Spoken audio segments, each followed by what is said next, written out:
नमस्कार दोस्तों, स्वागत है आपका हमारे यूट्यूब चैनल करंट अफेयर 360 पर। करंट अफेयर 360 पर हम day to day current affair के साथ साथ एक जो इम्पोर्टेंट टॉपिक है 2021 के उनको भी कंप्लीट कर रहे हैं। इम्पोर्टेंट टॉपिक 2021 की है उनमें हमने पहले कवर किया है। जो 2021 के प्रमुख सैन्य अभ्यास थे उनको कवर कर चुके हैं। आज हम करेंगे 2021 में जितने भी वेब पोर्टल और जितने भी ऐप लॉन्च हुए हैं उनको। एग्ज़ाम के पॉइंट ऑफ व्यू से ये बहुत ही इम्पोर्टेंट है। आपको कोई भी गवर्नमेंट एग्ज़ाम आप दे रहे हैं उसके लिए ये बहुत ही इम्पोर्टेंट है। तो चलिए हम करते हैं 2021 के ऐप और वेब पोर्टल। प्राण पोर्टल, ये हमारा सबसे पहले प्राण पोर्टल। केंद्रीय पर्यावरण मंत्री भूपेंद्र यादव ने 7 सितंबर 2021 को प्राण नामक एक पोर्टल लॉन्च किया था। किसने? जो केंद्रीय पर्यावरण मंत्री है भूपेंद्र यादव ने 7 सितंबर 2021 को प्राण पोर्टल लॉन्च किया था। इसका उपयोग राष्ट्रीय स्वच्छ वायु कार्यक्रम की प्रगति को ट्रैक करने के लिए, जो राष्ट्रीय स्वच्छ वायु कार्यक्रम है उसकी प्रगति को ट्रैक करने के लिए, सभी को स्वच्छ और हवा और नीला आसमान सुनिश्चित करने के लिए भारत की प्रतिबद्धता का पालन किया जा सके, इसके लिए इस पोर्टल की शुरुआत की गई है। यह जनता को वायु की गुणवत्ता के बारे में जानकारी भी देगा। दूसरा, इस पोर्टल का क्या काम है? ये जनता को वायु की गुणवत्ता के बारे में भी जानकारी देगा। आगे आता हमारा वाई ब्रेक ऐप। आयुष मंत्रालय ने एक योग प्रोटोकॉल विकसित किया जो रोजाना काम की दिनचर्या के साथ तालमेल बनाते हुए पेशेवरों को तनाव घटाने के लिए फिर से काम पर ध्यान केंद्रित करने में मदद करता है। जो आयुष मंत्रालय ने एक योग प्रोटोकॉल विकसित किया है उसमें जो इंसान दिन भर की दिनचर्या से थक जाता है उसका तनाव घटाने के लिए इस ऐप को बनाया गया है, वाई ब्रेक ऐप। आसन, प्राणायाम और ध्यान सहित 5 मिनट का प्रोटोकॉल एक ऐप वाई ब्रेक के माध्यम से उपलब्ध होगा। कोई भी आसन, प्राणायाम या ध्यान ये सब करने के लिए 5 मिनट का एक प्रोटोकॉल है जो वाई ब्रेक ऐप पर मिलेगा। आयुष मंत्री सर्बानंद सोनोवाल ने 1 सितंबर 2021 को इसकी शुरुआत की थी। आगे है हमारा युक्त धारा पोर्टल। युक्त धारा पोर्टल की शुरुआत किसने की थी? इसरो और ग्रामीण विकास मंत्रालय ने।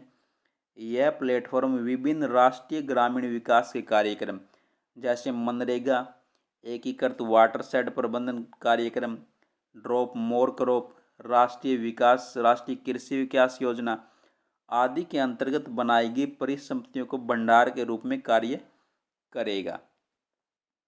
उसके बाद आता हमारा पीएम दक्ष पोर्टल या पीएम दक्ष ऐप। ये किसने शुरुआत की? इसकी सामाजिक और न्याय अधिकारिता मंत्रालय ने इसकी शुरुआत की है। इसका उद्देश्य है इसके माध्यम से कौशल विकास पर अल्पावधि प्रशिक्षण कार्यक्रम, जो कौशल विकास पर एक छोटी अवधि के लिए कार्यक्रम है वो प्रदान किया जाएगा, प्रशिक्षण दिया जाएगा। जैसे इस पर प्रशिक्षण होंगे अपस्किलिंग का, रिस्किलिंग का, उद्यमिता विकास कार्यक्रम और दीर्घकालिक प्रशिक्षण कार्यक्रम इस पर शामिल होंगे। आगे हमारा अनुपालन सूचना पोर्टल CIP। 4 अगस्त 2021 को केंद्रीय प्रत्यक्ष कर एवं सीमा शुल्क बोर्ड ने अनुपालन सूचना पोर्टल शुभारंभ किया।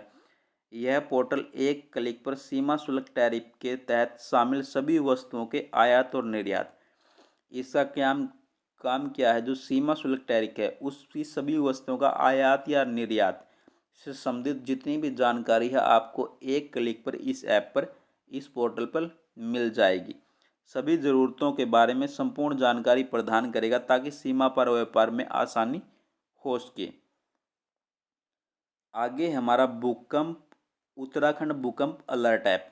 उत्तराखंड के मुख्यमंत्री पुष्कर सिंह धामी ने मोबाइल एप्लीकेशन उत्तराखंड भूकंप अलर्ट का शुभारंभ 4 अगस्त 2021 को किया था। इस ऐप के माध्यम से भूकंप के पूर्व चेतावनी मिल जाएगी, इससे जन सुरक्षा मिल जाएगी। इस ऐप का काम क्या है? भूकंप आने से पहले ही यह चेतावनी दे देगा कि अब भूकंप आने वाला है उत्तराखंड यह ऐप बनाने वाला देश का पहला राज्य है। Very very important. जो भूकंप अलर्ट ऐप बनाने वाला उत्तराखंड देश का पहला राज्य है। उसके बाद आता हमारा नमस्ते योग ऐप। 7वीं अंतर्राष्ट्रीय योग दिवस के सिलसिले में 12 जून 2021 को आयोजित एक कार्यक्रम के दौरान नमस्ते योग नाम के मोबाइल ऐप की शुरुआत की गई। इस कार्यक्रम का आयोजन आयुष मंत्रालय में मोरारजी देसाई राष्ट्रीय योग संस्थान के सहयोग से किया। किसके सहयोग से इसका शुरुआत किया गया कार्यक्रम का? मोरारजी देसाई राष्ट्रीय योग संस्थान के सहयोग से। यह ऐप का उद्देश्य योग के बारे में जागरूकता बढ़ाना और अधिक से अधिक लोगों के लिए सुलभ बनाना है।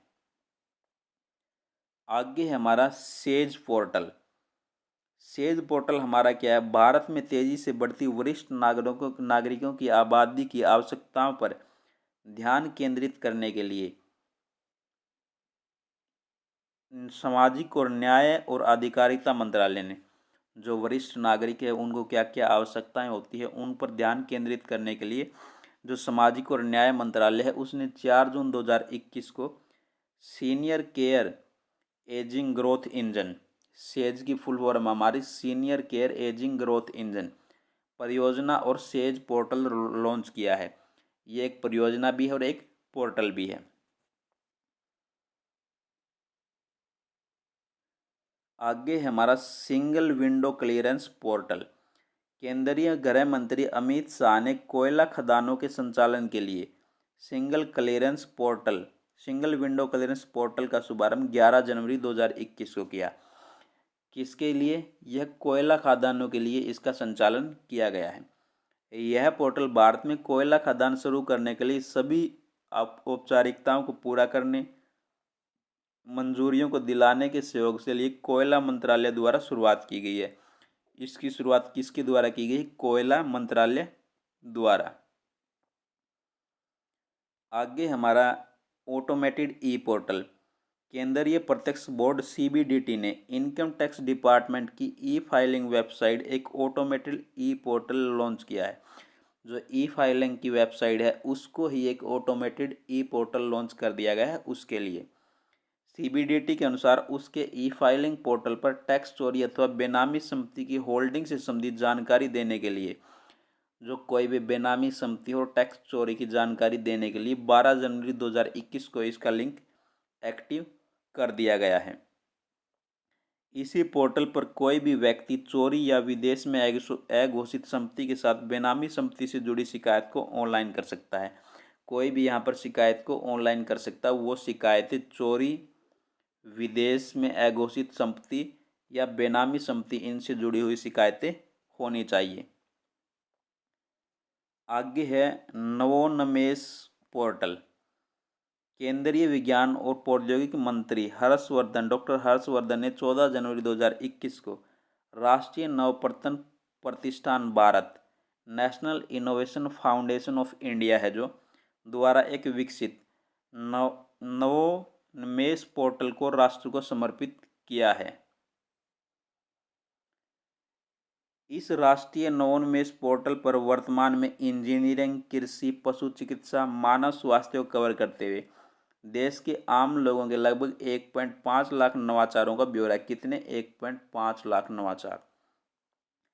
वर्तमान में इसमें ऊर्जा, यांत्रिकी, ऑटोमोबाइल, इलेक्ट्रिक, इलेक्ट्रॉनिक्स, घरेलू, रासायनिक, सिविल, वस्तु, खेती संबंधी, फसल भंडारण, पौधों के प्रकार, पौधों की रक्षा, कुक्कुट, मवेशी प्रजनन, कई विषयों को नवाचार में कवर किया है। ये इतने सारे विषय, इन सभी को नवाचार में कवर किया गया है।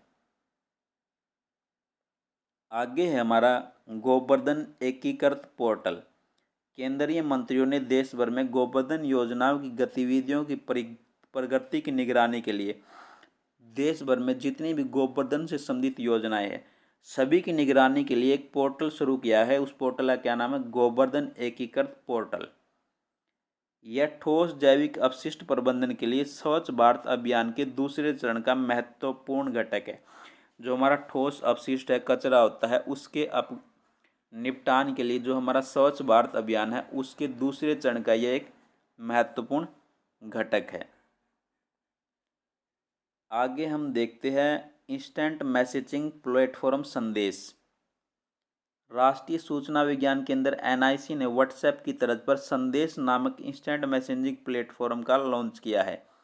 यह नया प्लेटफॉर्म मौजूदा सरकारी इंस्टेंट मैसेजिंग सिस्टम का अपडेट वर्जन है, जो सरकारी अधिकारियों को व्हाट्सएप ऐप जैसी सर्विस देने के लिए विकसित किया गया है। इसका उद्देश्य क्या है? जो भी सरकारी एम्प्लॉय है, गवर्नमेंट एम्प्लॉय है, उनको व्हाट्सएप जैसी सुविधा देने के लिए इसको विकसित किया गया है।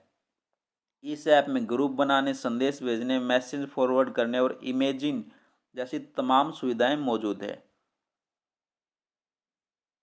आगे है हमारा आत्मनिर्भर निवेशक मित्र पोर्टल।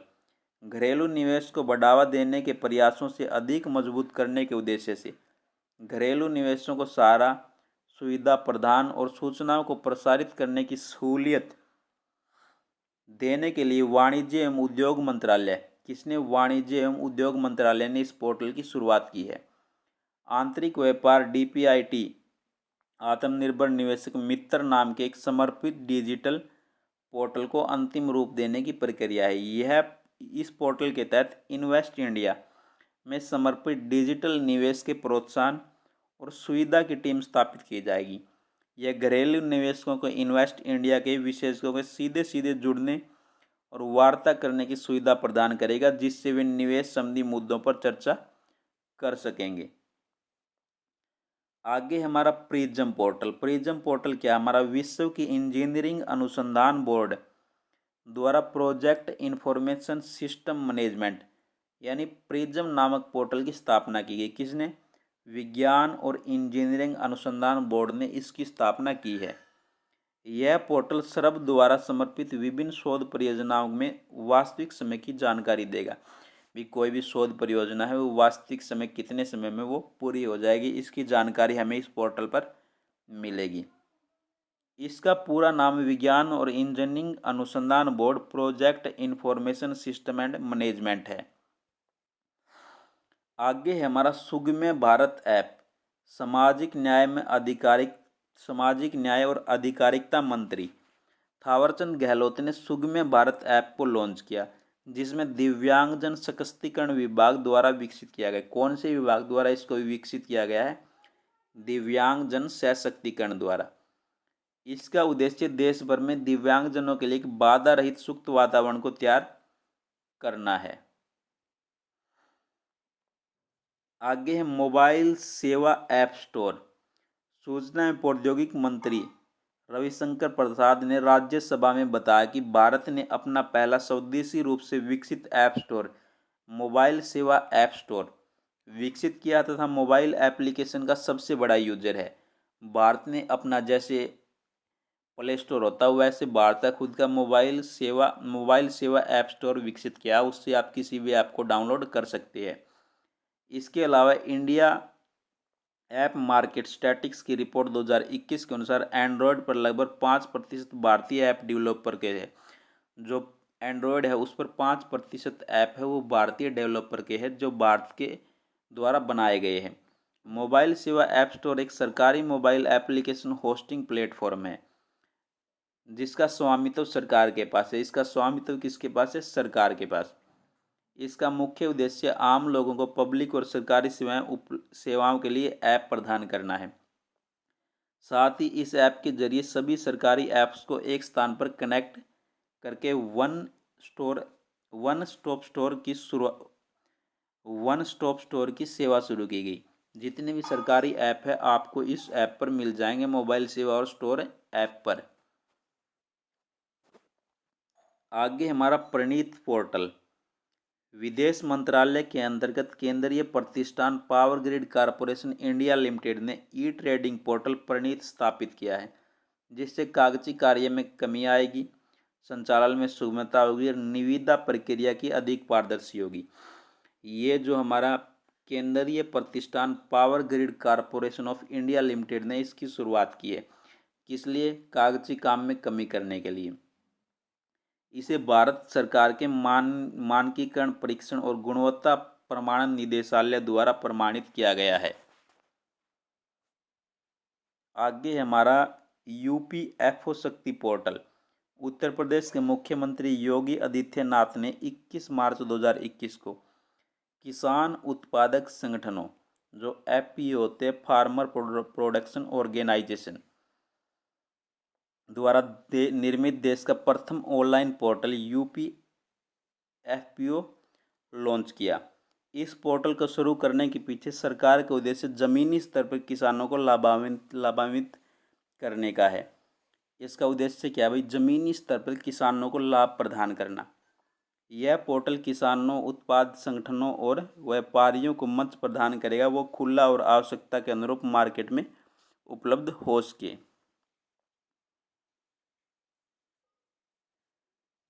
आगे हमारा मानस ऐप। भारत सरकार के प्रधान वैज्ञानिक सलाहकार ने हाल ही में भारत के लोगों के लिए मानसिक स्वास्थ्य, जो भारत के लोग हैं उनके मानसिक स्वास्थ्य को बढ़ावा देने के लिए मानस ऐप की शुरुआत की गई है। मानस की फुल फॉर्म है मेंटल हेल्थ एंड नॉर्मेलेसी एग्यूमेटेशन सिस्टम। आगे हमारा ऑनलाइन शिकायत प्रबंधन पोर्टल। केंद्रीय संचार और कानून मंत्री रविशंकर प्रसाद ने राष्ट्रीय अनुसूचित जाति आयोग एनसीएससी के ऑनलाइन शिकायत प्रबंधन पोर्टल का शुभारंभ किया। इस पोर्टल को भारत सरकार के इलेक्ट्रॉनिक और सूचना प्रौद्योगिकी मंत्रालय के सहयोग से Bhaskaracharya institute of space application and geo informatics द्वारा उत्कृष्टता केंद्र के रूप में बनाएगा, जो शिकायतों के end to end e filing, शिकायतों और उनकी ट्रैकिंग की सुविधा प्रदान करेगा। भी ऑनलाइन शिकायत का ये निपटारा करेगा और उनकी ई ट्रैकिंग की सुविधा प्रदान करेगा। आगे है लिटिल गुरु ऐप। दुनिया का पहला gamified Sanskrit learning app launch किया। ये दुनिया का सबसे पहला संस्कृत लर्निंग ऐप है। इसका क्या नाम है? लिटिल गुरु ऐप। इस ऐप का नाम लिटिल गुरु रखा गया है। बांग्लादेश के लोग संस्कृत भाषा सीखने में रुचि के प्रति भारतीय उच्चायोग का इंदिरा गांधी संस्कृति केंद्र ने बांग्लादेश में संस्कृति लर्निंग ऐप कहाँ पर शुरुआत की गई? इसकी बांग्लादेश में लिटिल गुरु ऐप की शुरुआत की गई। ये संस्कृत लर्निंग का पहला ऐप है। इसके बाद आता है हमारा मधु क्रांति पोर्टल। केंद्रीय कृषि मंत्री नरेंद्र सिंह तोमर ने नई दिल्ली में स्थित कृषि भवन में मधु क्रांति पोर्टल हनी कॉर्नर का शुभारंभ किया। मधु क्रांति पोर्टल हनी कॉर्नर। उन्होंने कहा कि कृषि क्षेत्र में आगे बढ़ने व किसानों की आय में वृद्धि करने के लिए भारत सरकार पूरी शिद्दत से काम कर रही है। उन्हें शहद की योजना का शुभारंभ करते हुए कहा कि शहद का उत्पादन बढ़ाकर निर्यात में वृद्धि की जा सकती है। उन्होंने शहद के लिए ये मधु क्रांति पोर्टल की शुरुआत की गई, भाई इसका उत्पादन बढ़ाकर इसको हम निर्यात कर सके। आगे हमारा भुवन पोर्टल। भारतीय अंतरिक्ष अनुसंधान संगठन इसरो और मैप माई इंडिया ने एक स्वदेशी भू स्थानिक पोर्टल भुवन को प्रारंभ करने के लिए आपस में भागीदारी की है। किसने? मैप माई इंडिया और इसरो ने। यह एक प्रकार का वेब पोर्टल है जिसका उपयोग इंटरनेट के माध्यम से भौगोलिक जानकारी, अन्य संबंधित भौगोलिक सेवाओं को खोजने और उनका उपयोग करने के लिए किया जाता है। आगे हमारा आई लर्न ऐप। नागालैंड के स्वास्थ्य और परिवार कल्याण मंत्री एस पनगुफू ने 23 मार्च 2021 को एक आभासी कार्यक्रम के दौरान आई लर्न अक्षमता निर्माण और प्रदर्शन ट्रेनिंग एप्लीकेशन का लॉन्च किया। आई लर्न ऐप सामुदायिक स्वास्थ्य को सीखने के लिए एक प्रबंधन प्रणाली है। किसके लिए? सामुदायिक स्वास्थ्य को सीखने के लिए। आगे है मेरा राशन मोबाइल ऐप। 12 मार्च 2021 को केंद्रीय उपभोक्ता मामले, खाद्य और सार्वजनिक वितरण मंत्रालय ने मेरा राशन मोबाइल ऐप लॉन्च किया है, जो आजीविका की तलाश में नए स्थानों पर पलायन करते हैं। इस ऐप की सहायता से लाभार्थी निकटतम उचित मूल्य की दुकान पहचान करके अपनी हकदारी और हाल ही के लेन देन का विवरण की जांच कर सकते हैं। भाई कितना लेन देन हुआ है उसके लिए इसने सारी की सारी सुविधाएं उस पर मिल जाएगी।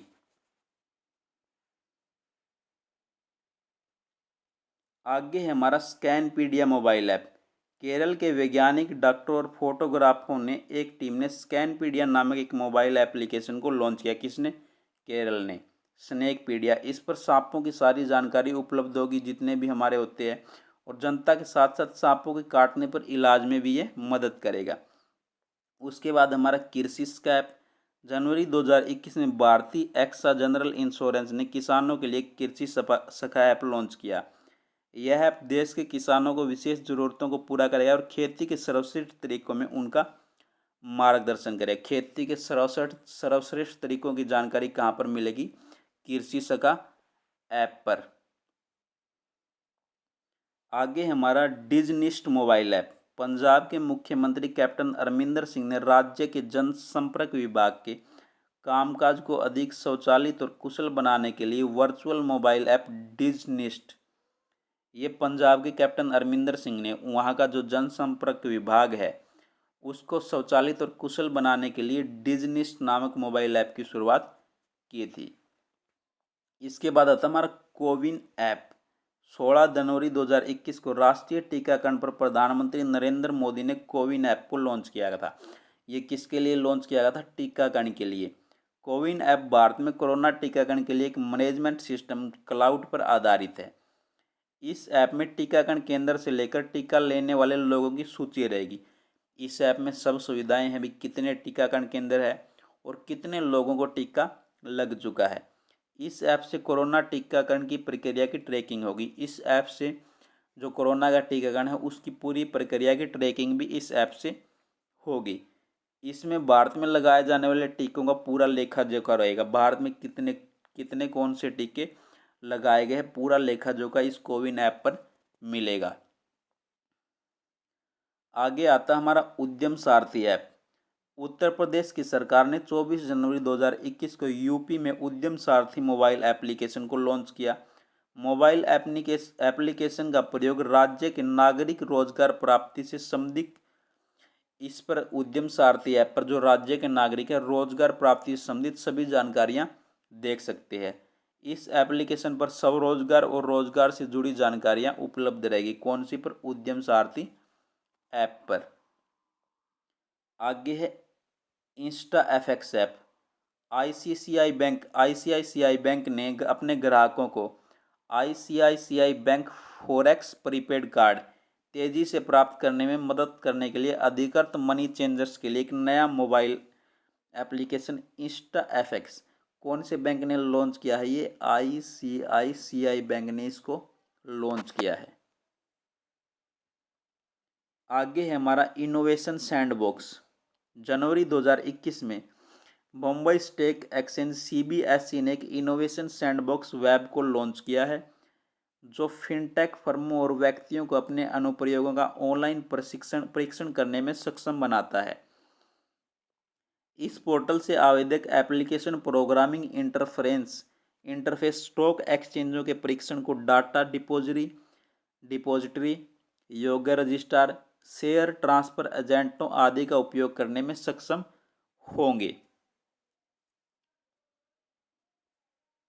आगे आता हमारा श्रम शक्ति पोर्टल। केंद्रीय जनजातीय कार्य मंत्रालय ने प्रवासी श्रमिकों के लिए राज्य और राष्ट्रीय स्तर के कार्यक्रमों के निर्माण को सुचारू बनाने के लिए एक राष्ट्रीय प्रवासन सहायता पोर्टल श्रम शक्ति पोर्टल को लॉन्च किया है। इस पोर्टल की शुरुआत आदिवासी प्रवासी श्रमिकों के संबंधित डाटा एकत्रित करने, इस पोर्टल पर जो आदिवासी श्रमिक हैं उनका डाटा एकत्रित होगा और उस डाटा को जितनी भी कल्याणकारी योजनाएं होगी उनके लिए उससे जोड़ा जाएगा। यह उन प्रवासी श्रमिकों को सशक्त बनाने में मदद करेगा जो रोजगार और आय की तलाश में पलायन करते हैं। जो रोजगार और आय की तलाश में माइग्रेशन करते हैं उनमें मदद करेगा। ये थे हमारे 2021 के जितने भी वेब और पोर्टल लॉन्च हुए हैं उनकी एक क्लास थी जो बहुत ही इम्पोर्टेंट थी। इसमें अब हमने 2021 के जितने भी वेब और पोर्टल है उनको डिटेल में कवर कर लिया। किसी भी एग्ज़ाम में कोई भी वेब और पोर्टल पूछा जा सकता है। ठीक है, तो अगली क्लास में हम करेंगे एक और इम्पोर्टेंट टॉपिक लेके आएंगे जो 2021 की करंट अफेयर का होगा। थैंक यू दोस्तों, हैव ए नाइस डे। पढ़ते रहो और आगे बढ़ते रहो।